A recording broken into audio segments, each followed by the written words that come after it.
Bismillahirrahmanirrahim. Assalamualaikum warahmatullahi wabarakatuh. Semangat pagi rekan-rekan sekalian. Alhamdulillah kita masih dapat belajar bersama pada hari ini. Pada kesempatan ini kita akan mempelajari mengenai neraca lajur pada perusahaan dagang. Baik, neraca lajur disebut juga sebagai kertas kerja atau worksheet yang berbentuk kertas berisi kolom-kolom untuk mencatat keuangan secara manual.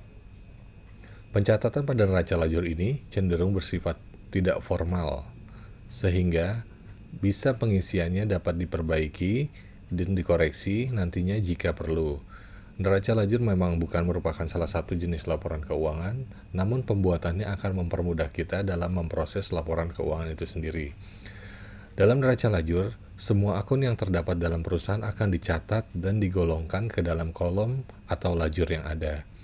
Data akun yang akan dimasukkan ke dalam neraca lajur diambil dari data yang dicatat pada neraca saldo dan jurnal penyesuaian.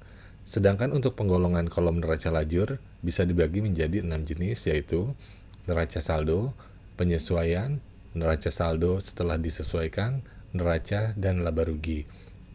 Jadi, kolom neraca lajur ini adalah fungsinya untuk mempermudah kita dalam menyusun laporan keuangan pada akhirnya.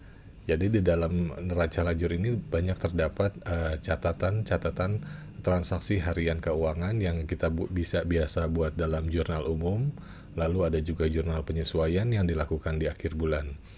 Baik, kita lihat selanjutnya apa itu fungsi dari neraca lajur. Fungsi dari neraca lajur adalah pertama, meringkas data dalam pencatatan keuangan, lalu kedua, memeriksa kembali data yang dicatat, yang ketiga, membantu penyusunan laporan keuangan, dan yang keempat adalah menunjukkan perusahaan telah menjalankan prosedur. Jadi kita lihat di sini, meringkas data dalam pencatatan keuangan. Maksudnya apa? Maksudnya adalah segala sesuatu yang terjadi dalam perusahaan yang dalam bentuk transaksi, itu kan harus kita catat dalam bentuk jurnal umum. Nah, ini bisa terangkum dalam neraca lajur. Lalu yang kedua, apakah yang kita sudah catat itu sudah sesuai, sudah benar dengan ketentuan yang berlaku di perusahaan, sesuai dengan norma-norma yang berlaku dalam akuntansi? Ini kita bisa periksa lagi dalam neraca lajur. Lalu berikutnya adalah penyusunan laporan keuangan. Ini sangat mempengaruhi dalam penyusunan laporan keuangan. Begitu neraca lajur ini sudah benar, maka laporan keuangan akan lebih mudah kita buat. Lalu yang berikutnya adalah menunjukkan perusahaan telah menjalankan prosedur. Nah, gambaran dari prosedur perusahaan itu bisa kita lihat dalam neraca lajur yang kita buat. Apakah sudah sesuai atau tidak. Untuk selanjutnya kita langsung saja masuk ke dalam contoh kasus penyusunan neraca lajur pada perusahaan dagang sebagai berikut. Ini adalah bentuk kolom yang ada pada neraca lajur. Kita bisa lihat di sini. Seperti laporan pada umumnya, di sini ada judul, nama perusahaannya, dan periode pembuatan laporan tersebut. Di sini ada neraca lajur CV Suharyoko Jaya, lalu tanggalnya adalah pertanggal 31 Maret 2019. Di sini dinyatakan dalam jumlah ribuan rupiah, sehingga jika di sini tercantum 9.000, maksudnya adalah 9 juta rupiah. Baik, kita lihat di sini. Yang pertama adalah kolom keterangan, lalu neraca saldo sebelum disesuaikan, lalu berikutnya penyesuaian, dan selanjutnya neraca atau daftar saldo setelah disesuaikan, baru laporan laba rugi dan laporan neraca. Kita lihat pada kolom yang pertama ini adalah menggambarkan neraca saldo CV Suharyoko Jaya pada tanggal 31 Maret 2019. Ini adalah jumlahnya sekian. Ada posisi kas, piutang, persediaan, dan lain-lain. Ada hutang, modal, penjualan, dan beban. Kita kelompokkan ke dalam masing-masing posnya. Di sini sudah ada nilainya, debit, kredit, dengan total yang balance 1.060.000. Ini menjadikan kunci awal untuk penyusunan laporan neraca lajur kita selanjutnya. Posisinya harus sudah balance. Baik, kita lihat berikutnya adalah penyesuaian. Biasanya di akhir bulan itu akan ada penyesuaian atas transaksi-transaksi yang sudah berjalan, misalnya adalah persediaan, sewa, asuransi dan lain-lain.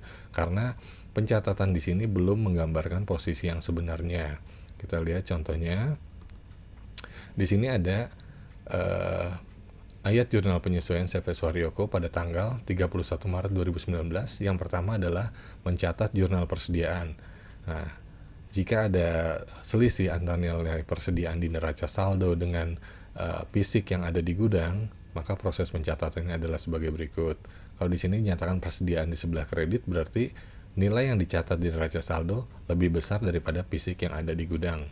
Kita jurnalnya harga pokok penjualan pada persediaan. Lalu yang berikutnya ada jurnal asuransi yang terpakai. Di sini asuransi dibayar di muka 3.700.000 dan beban asuransinya 3.700.000. Ini menyatakan bahwa ada asuransi dibayar di muka yang tercatat di dalam neraca saldo itu nilainya tidak sesuai dengan kondisi yang sebenarnya, karena harusnya per tanggal 31 Maret sudah ada yang menjadi beban sebesar 3.700.000. Dan berikutnya juga kita lihat ada jurnal untuk bahan habis pakai yang digunakan. Ini misalnya perlengkapan toko, perlengkapan kantor. Nah, seperti itu. Kita lihat di sini, ini untuk toko, ada penyesuaian antara nilai yang bahan habis pakai sebagai perlengkapan itu lebih besar daripada fisik yang sebenarnya, maka kita harus bebankan. Jurnalnya adalah sebagai berikut, sama ini dua. Lalu pada akhir periode biasanya kita membukukan penyusutan peralatan. Ada peralatan toko, ada peralatan kantor, dan jika misalnya ada kendaraan juga disusutkan kendaraannya, ada bangunan disusutkan bangunannya, dan dan lain-lainnya. Ini kita lihat ada untuk jurnal penyusutan itu biaya penyusutan pada akumulasi penyusutan tergantung dari jenis barangnya. Di sini contohnya adalah penyusutan peralatan toko sebesar 5 juta rupiah. Maka jurnalnya adalah beban penyusutan peralatan toko pada akumulasi penyusutan peralatan toko. Ini perhatikan debit dan kreditnya. Harus sesuai dengan ketentuan yang berlaku supaya nanti tidak salah dalam penyusunan neraca lajurnya. Ini sama. Lalu berikutnya adalah beban gaji. Biasanya ada hutang gaji. Hutang gaji itu maksudnya apa? Ada gaji yang belum terbayarkan pada tanggal 31 Maret. Sedangkan kita sudah mau tutup buku atau membuat laporan keuangan per tanggal 31 Maret.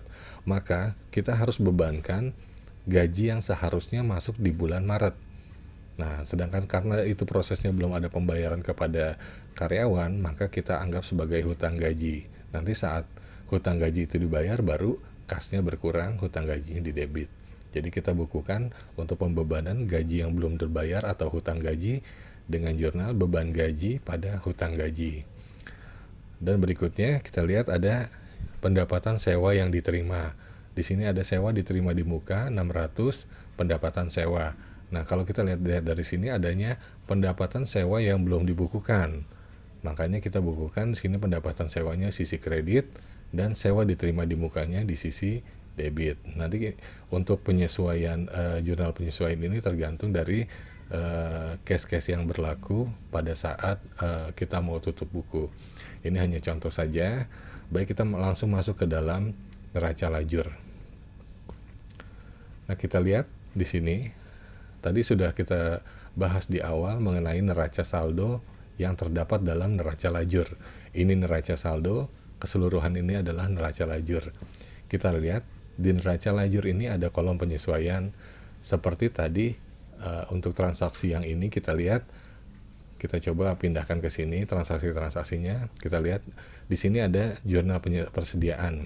Karena ada persediaan yang nilainya lebih besar atau lebih kecil antara pencatatan dengan fisik barang yang ada. Kita lihat di sini pencatatan di laporan kita di neraca lajur nilainya 65 juta. Sedangkan kondisi realnya itu tidak 65 juta, tapi harus dikurangi 6 juta rupiah, berarti sekitar 59 juta. Maka untuk mengurangi nilai yang tertera di dalam neraca lajur, kita tidak bisa merubah di sini langsung. Caranya adalah dibuat jurnal penyesuaian. Nah, setelah dibuat jurnal penyesuaian seperti ini, maka kita pindahkan ke dalam neraca lajur. Kita lihat di sini harga pokok penjualan di debit. Kita lihat harga pokok penjualan di debit di sini 6 juta rupiah. Lalu kreditnya adalah ini, persediaan. Lalu berikutnya juga beban asuransi 3.700.000. Kita lihat di sini ada beban asuransi 3.700.000 di debit. Lalu lawannya adalah asuransi dibayar di muka 3.700.000. Dan ini sistem pencatatannya sama untuk semua transaksi penyesuaian. Kita catat semua di sini sesuai debit atau kreditnya. Nah, kuncinya di sini harus tepat posisi debit dan posisi kredit. Biasanya kebanyakan kesalahan itu ada di dalam jurnal penyesuaian karena kesalahan dalam interpretasi kondisi yang real. Misalnya persediaan itu nambah atau berkurang. Jika nambah, maka persediaan itu harus dikurangi. Cara menguranginya adalah meletakkan jurnal itu, persediaan itu ada di posisi kredit. Kalau kita debit, maka nilainya akan bertambah. Ini mengacu juga pada prinsip dasar akuntansi mengenai akun-akun normal ya. Baik, kita lihat selanjutnya. Di sini setelah dimasukkan semua jurnal penyesuaian, maka total yang paling bawah di sini, total penyesuaian di posisi debit, di sini tertera 25.850. Posisi kreditnya pun harus sama. Ini harus balance. Awal sudah balance, penyesuaian balance. Lalu langkah selanjutnya adalah kita memindahkan penjumlahan atau akumulasi dari neraca saldo yang sebelum disesuaikan ditambah atau dikurang dengan penyesuaiannya. Kita lihat di kolom berikutnya. Di sini ada muncul daftar saldo atau neraca saldo setelah disesuaikan debit dan kredit. Jika kita lihat posisi kas ini tidak ada perubahan dalam penyesuaian, dalam jurnal penyesuaian, maka langsung dipindahkan saja 9 juta. Demikian juga dengan piutang usaha, langsung pindah 72 juta, posisinya sama debit dan debit. Nah, ini contoh jika ada perubahan dalam penyesuaian. Di sini ada persediaan 65 juta rupiah, lalu setelah dihitung secara fisik, ternyata jumlahnya bukan 65. Nah, biasa dalam perusahaan itu ada stok opnam ya, atau menghitung fisik barang yang ada di gudang. Itu antara pencatatan dengan fisik barang yang di gudang harusnya sama. Kalau di pencatatan 65, maka di gudang pun harus 65. Nah, ternyata di sini ditemukan perbedaan. Yang ada di gudang adalah 59 juta. Maka untuk mengkoreksinya kita buat jurnal penyesuaian tadi. Kita posisikan di persediaan itu ada di sebelah kredit. Maka awalnya persediaan 65 juta di debit, lalu ada penyesuaian 6 juta di kredit, maka saldonya adalah 59. Jadi di sini jika bertambah ada di debit, jika berkurang ada di kredit untuk penyesuaiannya. Kalau ada di debit berarti 65 ditambah posisi debit. Kalau di kredit berarti 65 dikurang posisi kredit. Nah, saya rasa cukup jelas. Untuk yang penyesuaian lainnya pun sama ya. Sama seperti biaya penyusutan peralatan kantor, biaya penyusutan peralatan toko, itu sama. Biaya ada di debit, lalu lawannya adalah akumulasi. Akumulasi ada di kredit. Kita lihat di sini. 2.800.000 ini biaya penyusutan peralatan toko di sini 5 juta. Lalu lawannya adalah 5 juta. Nah, seperti itu. Kita lihat di sini saldo yang disesuaikannya pun akan berubah. Dari awalnya nilai penyusutan itu di kredit 40.300, lalu ada tambahan lagi penyusutan di bulan ini sebesar 5 juta, maka totalnya 45 juta. Jadi ini bukan mengurangi tapi menambah karena sama-sama di kredit. Nah, demikian. Ini pun sama, total dari neraca saldo setelah disesuaikan harus balance antara debit dan kredit. 1070900, 1070900.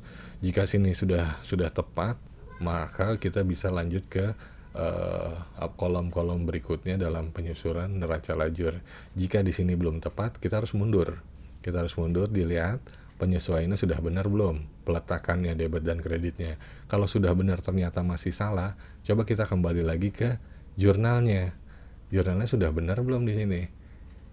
Kalau di sini belum benar, berarti kita benarkan dulu jurnalnya. Kalau sudah benar, baru kita masukkan lagi ke dalam neraca saldo disesuaikan dan diakumulasi dalam neraca saldo setelah disesuaikan. Baik, langkah selanjutnya adalah kita menyusun laporan laba rugi. Apa saja yang masuk dalam kolom laba rugi? Kita lihat di sini.